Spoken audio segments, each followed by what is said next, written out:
in line for that particular often. You know, But he's not an engineer, or he's not a producer. Oh, yeah, he is. Oh, he's a producer. Yeah, but we won't go there. Yeah. I don't want him producing our show. Okay. No, I'm sorry. I'm sorry, God. Yeah. No, you don't. I made very specific requests along those lines. But as far as We're not on tape yet, are we? No. Okay. Oh, yeah, we're on Facebook. We're on Facebook? Yeah. Okay. You said, Okay. We didn't name who's producing that show. Okay.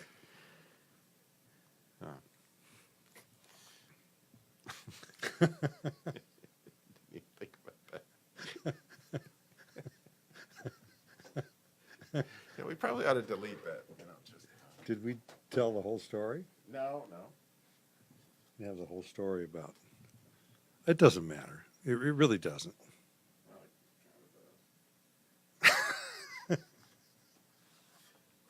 watching. Well, we'll just move on.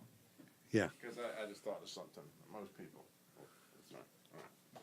So, we'll try this again. We're up and down.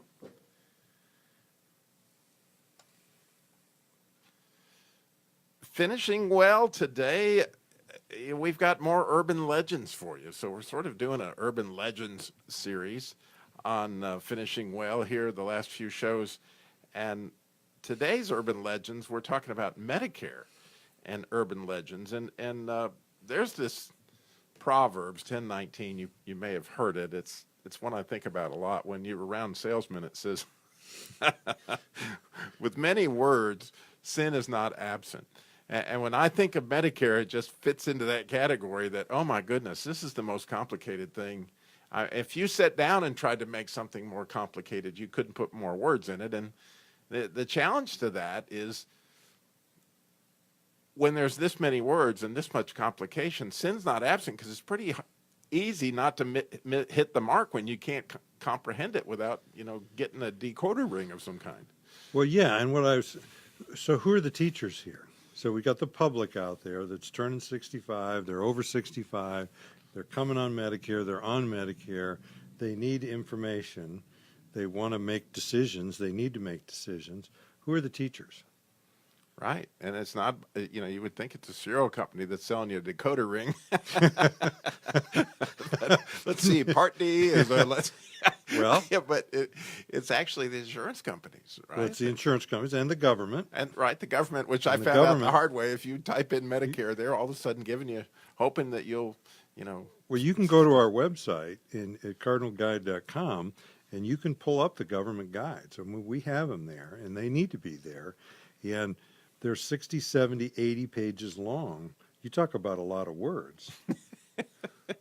Yeah. And they're accurate words, but you can't make heads or tails of them. And so, and then again, we've talked about moving the cheese, and this is a moving target. Every year they're changing things. Just like one of the big urban legends, when I think about it, Hans, is donut hole. I heard it from my mother-in-law. I've heard it from my father. But from what I understand, the donut hole in 2019 is going to be fried dough. There's no more hole. It's actually at the end of 2019. Okay. So the good news is, fried dough from now on. I mean, just think about something like a government program, which is what Medicare is, and it's got 4 parts: Part A, Part B, Part C, and Part D. And it's only Part D that has a donut hole. Okay? And so that's where the D for donut. I finally maybe that makes sense. That's good. But then you think about it, if you go into Krispy Kreme or Dunkin' Donuts and you got donuts, the little round thing with the hole in the middle, but we're really not talking about the donut because the donut we're talking about the donut hole. And then you've got also, you can buy the donut holes. Yeah, if you go to Dunkin' Donuts, you can get donut holes, but they still look like they got donut in them. Yeah, they do. And so we're talking about the hole in the Part D program. That's really the reason it was called a donut hole. It's where's the hole? And I don't think as teachers of this thing, we're doing a very good job, because if you survey people that are on Medicare and affected by the donut hole, they're not one of them could tell you what it does to them or what the effect of it is or where it is. And so we don't want to spend a lot of time on this show explaining what the donut hole is. We're just bringing that up to be There are kind urban of legends. funny. The point is that here's all these things that a lot of people are really concerned about, when the things that really, as you enter into this process, there's things to know, and just relying on what you did, back when you set up your parents on Medicare, things have changed. Let me tell you something. The consumers themselves, and I have 6,000 of them that are clients, and many more that I talk to, they spend a lot of time thinking, talking, deciding about this stuff. And then most of what the conclusions that they've drawn are not incorrect. They're correct, but they're just talking about one little piece of one of the parts. And most of them just don't have a real good grasp of Medicare itself. So maybe if we could talk a little bit about that today, of like what you need to know to make good decisions about Medicare. Right. Just here's the basics. And you're hearing that from certified financial planner Hans Scheil.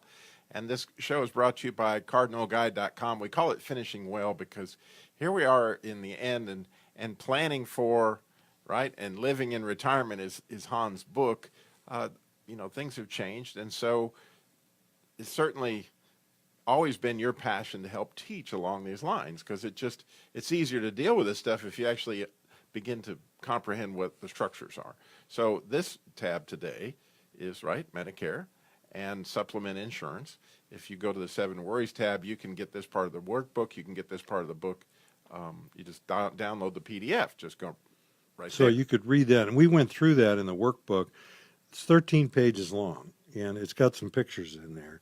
So if you boil it down, about 8 or 9 pages of actual text. And if you could read through those 8 or 9 pages, and you could read it with an open mind, because they're just facts in the workbook, no stories. By the time you get done with that, and I wouldn't even say master it, you're going to be much further ahead, most likely, than where you are right now with the whole Medicare program and like what you ought to do about it and what your decisions are. Right. So you can finish well without the benefit of all those many words. Yeah. But getting to the basics, Hans.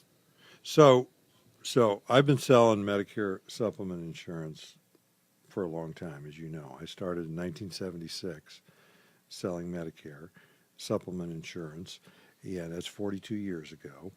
And in the beginning, there was only Part A and Part B, so it was somewhat simple. That made sense. You got A and you got B. And back then, people could understand that pretty simple. Okay, you had A and you had a B, and then you had a supplement policy if you bought that from me, and then that would pay the So gaps. did they in Medicare. choose A or B, or they? So let's talk about, and A is the same thing today as it was then, and so is B. Part A was your hospital. So that's hospital insurance coverage. It's going to pay your hospital bill. Part B is your doctor, and now outpatient, things that are done outpatient. So if you go to the hospital as an outpatient, it's going to fall under Part B, not Part A. Okay? And that's pretty simple. You just, you got your hospital bill. Whatever Part A does goes toward that. You got your doctor bill, any outpatient, lab, that kind of thing, it's going to be under Part B. Again, you could pretty well understand it. It was pretty simple back then. And what would the supplement do for you? The supplement would pay the deductibles and co-payments under either A or B, and then it would, when A or B would run out of benefits, then it would provide catastrophic coverage and insurance coverage for you. Okay. Okay, pretty simple. Now, then you start talking about, well, when do you get this? When do you sign up for it? So most people sign up for Medicare Part A and Part B right when they're 65, okay? But if you're still working and getting group insurance and you're 65, like a lot of people now, then you got a decision to make. With Part A, there's really no decision. You just sign up for it because you don't have any out-of-pocket costs. You don't have a premium to the government once you're on it. So you're just going to sign up for that. But you got a decision to make about Part B because you have to pay a premium for that. It's about $140 a month. And it comes out typically out of your Social Security check, or if you're not getting one yet, you send it in. But you may not want to sign up for B if you're getting health insurance through some work. And a lot of people are still working when they're 65, 66, 67, so on. So you got a decision to make. And there's not enough time on the air to really go through all that decision. That's what we do with clients is we help them make that decision. Now, what the supplement does is both of those Part A and Part B have deductibles and copayments, and they got limits. And the supplement just comes in and fills in what the Medicare and the government don't pay for. Pretty simple, okay? Yep. But then you've got a whole bunch of supplements, different supplements that you can choose from, okay? I mean, and they're called, just coincidentally, A, B, C, D, and so on. There's up to 10 of them, and they all have a letter, but they're called plans. Whereas for Medicare itself, they call them parts. So you got Part A, Part B, and then to supplement Part A and Part B, you got Plan A, Plan B. I mean, this is alphabet soup. And again, still doesn't sound too confusing, but along about 15 years ago, the government decided, you know, we're going to add some more parts. Before we get to those other parts, because parts ain't parts when it comes to the parts of Medicare. Because we know what we're saying with many words, you know, sin is not absent. So we're going to be back with more of Finishing Well with certified financial planner Hans Scheil, and brought to you by CardinalGuide.com, the complete Cardinal Guide to planning for and living in retirement. We'll be right back. Thank you. That ended up quicker than I thought it was going to, so we'll have more time. Yeah, well, 12 it minutes just, or something. I mean, we got to get into C and D, Right. which includes, if you have C, it includes D, but it also includes A and B, because you can't get on C unless you have A and B, and unless you're paying the premium for B. It's a real trip.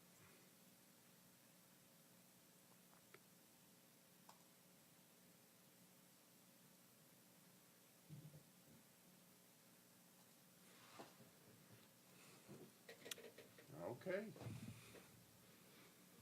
And is there a story in there somewhere or something that you want to, or another?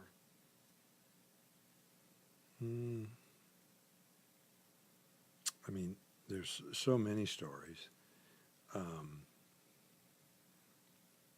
But I think, you know, the urban legend is that people come to us with their experiences. I mean, which is pretty much normal. They come to us, and so it's a whole collection of stories, and their experiences kind of confirm some of these urban legends. So I think that's the story for today. And I think we ought to go right into C and D, just because we left off with B, and then we ought to next get to the story. Does that sound good? Sounds good to me. Okay. Welcome back to Finishing Well with certified financial planner Hans Scheil, and brought to you by CardinalGuide.com. Today we're talking about urban legends when it comes to Medicare, and we were trying to get to the simplicity of how complicated it is.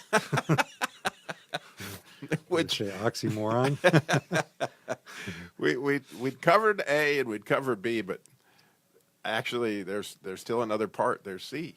Yeah. Well, so the government, it was under Bush. They decided they needed prescription drugs, and that was a good thing. They came up with Part D. Before then, back when I first started selling these, the first several years, there was really very little coverage for prescription drugs. And a long time ago, prescription drugs weren't that expensive that people could kind of make do just paying for them themselves. But Along That's a, Part D, though, right? that's Part D. So I'm just explaining what happened is before 2004, there wasn't any Part C and Part D. So this was pretty simple. You had Part A hospital, Part B doctor, and you had a supplement. It was so simple even I could do it at 18. Well, then along in 2004, we added Part C and Part D. So now you got 4 parts of Medicare instead of 2. Again, it doesn't sound that complicated, but what Part C is really a combination of A and B. So you have to have A and you have to have B in order to get C. And what C is you're now receiving your Medicare from a private insurance company. So it's the government's attempt to privatize Medicare. So instead of actually offering you the coverage directly from Medicare, you're electing, you the consumer are saying, I don't want to have regular traditional A and B. Even though I'm signed up for them, even though I pay for them, I want to receive the benefits from a private insurance company. And then that private insurance company, there's a whole list of them, they offer you what are supposed to be better benefits under Part C, but you have to play the game their way, okay? Which generally means now you got to go to their doctors and their hospitals, so you got a network. And then the other thing is you've got deductibles and copayments that are different than they're under traditional Medicare Part A and Part B. So you got A, B, and now we're talking about C. But in C's case, since there's already insurance, you don't have supplements or plans that would go with that, right? Correct. In fact, you can't even buy a Medicare supplement. It's against the law. It's against the law for me to sell you a Medicare supplement if you have a Medicare Advantage, because it just wouldn't work. But now the Part C also includes a Part D plan most of the time. Not all the time, but most of the time. It's called an MAPD. That's nice. Medicare Advantage Prescription Drug. MAPD, which is really Part C that includes a Part D drug plan. And by the way, you don't have choices in that Part D. You know, if you buy this Medicare Advantage Part C, you just get this Part D that comes with it. So Part D not only has a D for donut, it has a D for drugs. So it would kind of help you remember that Part D is the drug. It's the drug plan. Okay? And so we got A, we got B, we got C, we got D. And you got decisions to make in all of this. You don't have much of a decision with A. As you turn 65, you sign up for it. But with B, there's no point in signing up for it if you're relying on other insurance because you've got to pay a premium for it. So it would make sense to delay your signing up of B. We can help you through that decision. But sometimes it makes sense to buy it and sign up even if you have other insurance because you're going to be covered better under Medicare and a supplement. But that's a decision that you have to make, or you have the ability to make. Then with C, you got another decision, which is, do I want C at all? Okay, do I want to do this? Do I want to start receiving my Medicare Part A and Part B from a private insurance company? And you got a further decision to make, is that which private insurance company? Because there's several of these available. And, you know, if you answer an ad to one of them, or you call them up on their 800 number, they're not going to tell you about the other ones. They're just going to tell you about the one you called about. And you got to call the other ones, and they're not going to compare them. And this is the season, right? Because that It's whole coming open up. enrollment thing is another thing that confuses me. Yeah, it's AEP, Annual Enrollment Period. It's October 15th to December 7th. And it has nothing to do with traditional Medicare and nothing to do with supplements. You can change your supplement any time of the year you want, okay? That's another urban legend, is people just think that they have to wait to change anything. Your supplement, you can make changes in that all year long.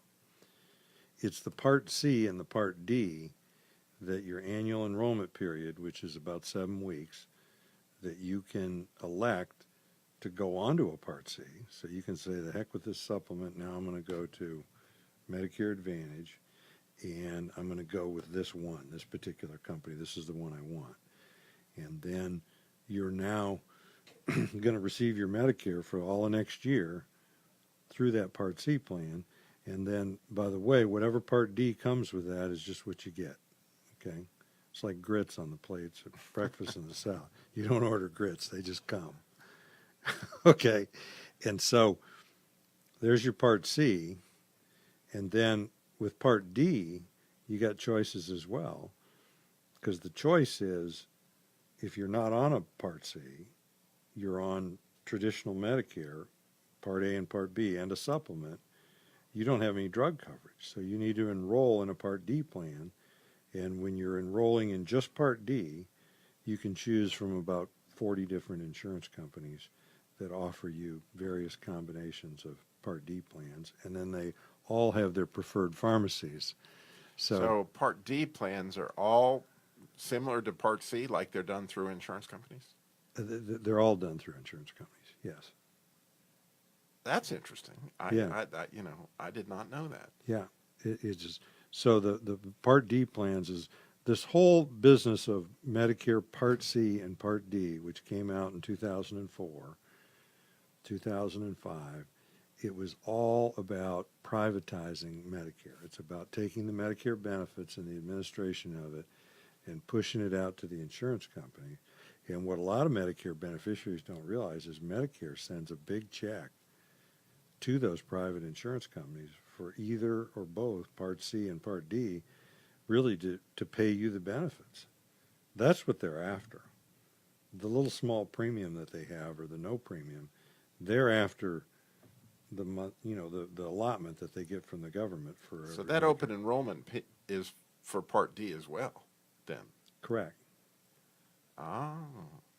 So there's this other thing that, it may be an urban legend or something, but I've seen it. It's called Extra Help. What in the world is Extra Help? Okay, Extra Help is a federal program that you're not low income enough to qualify for Medicaid. So Medicaid is the ultimate extra help. Is that you don't have any resources, and so you just get on Medicaid, which would include Medicare. What Extra Help is for the in-between people. So you're low income, and it's a struggle for you to pay for all this insurance stuff and the deductibles and co-payments. And there's a special program. It's called Extra Help. And you have to apply for it. There's rules. There's income limits, asset limits. You qualify for all that. The government is going to give you extra help. They're going to pay your Part B premium for you. They're also going to give you much lower co-payments on your drug plan, plus a few extra things.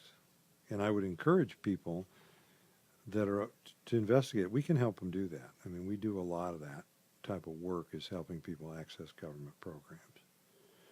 But now, when you mentioned earlier there's no supplements for Part C, well, there kind of are. There's some insurance that's been invented. It's not a Medicare supplement in the traditional defined sense, but it is a supplemental health insurance policy that pays benefits to fill up some of those gaps.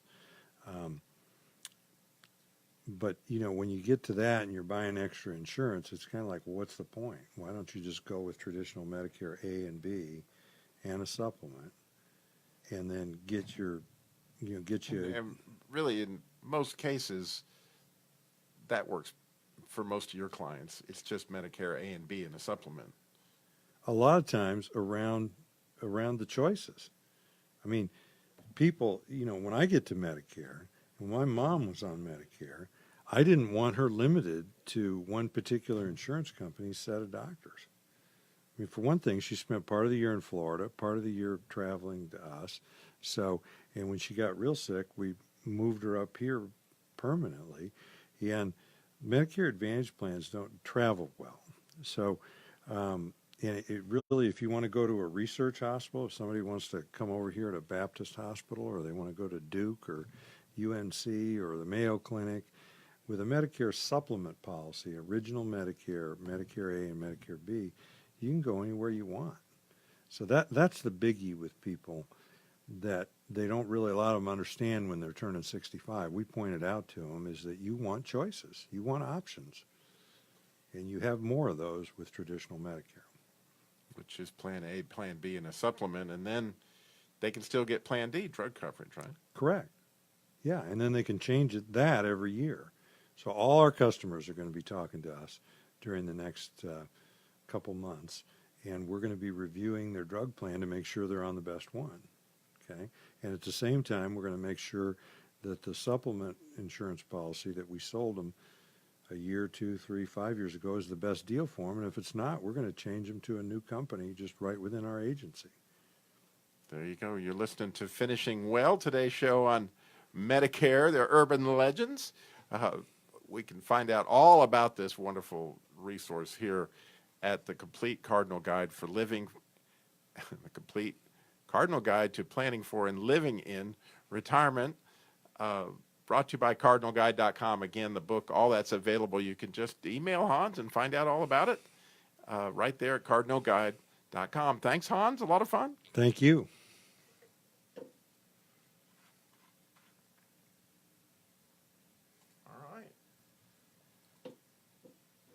Probably want to shut that off. quick. It gets hot in here when you get that door open. Says, I am turning 65 in September, and I'm keeping my employer insurance because my husband will not be 65. That's Carol